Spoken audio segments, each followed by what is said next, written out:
Então deixa eu te explicar, como é que você vai comprar uma casa mais barata aqui no Jardim Caraí? Na verdade, não existe muito segredo, tá? O que acontece? Se você tá vendo esse vídeo antes ou depois do período aí que a gente teve essa pandemia, o que aconteceu? Muitas fábricas pararam de funcionar, tá? Nesse período. E aí, acabou que os insumos, né? O cimento, o tijolo, vários desses itens, eles deram assim meio que um disparo, tá? Em relação a preço. Muita coisa dobrou de preço. E aí, o que acontece? As pessoas que tiveram a oportunidade de comprar um imóvel desse, por exemplo, na planta, elas conseguiram comprar um imóvel já sem o reajuste da construtora. Porque como você pode ver, e como esse imóvel está em construção, gente, ainda vai acontecer algumas atualizações nesse período.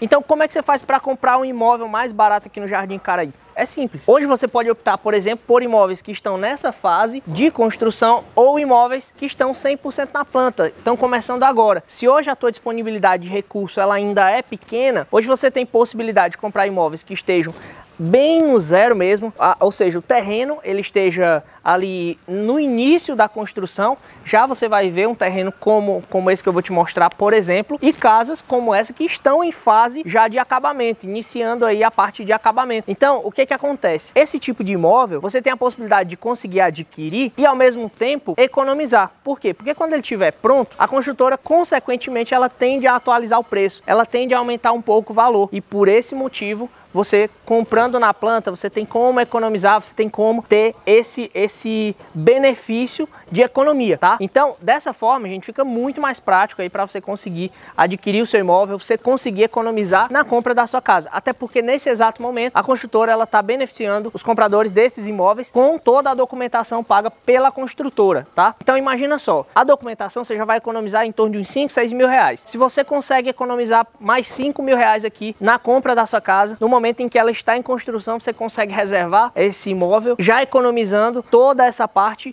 que você lá na frente talvez tenha um reajuste, você precisa comprar ela um pouco mais cara. Somando tudo isso, você já teria um pouco mais de 10 mil reais de economia. Com 10 mil reais eu tenho certeza que você consegue não só organizar sua casa, mas talvez fazer o projeto de um quarto, o projeto da cozinha, dar uma organizada e já começar super bem aí a sua nova moradia, beleza? Então, esse era o conteúdo de hoje, eu espero que você tenha gostado, tenha entendido, tá? Amanhã eu vou tirar uma dúvida muito constante aqui de algumas pessoas sobre essa questão da estrutura nas casas, tá? Então eu espero que você tenha gostado desse vídeo, aguarda aí porque a gente vai ter mais, beleza? É só o começo.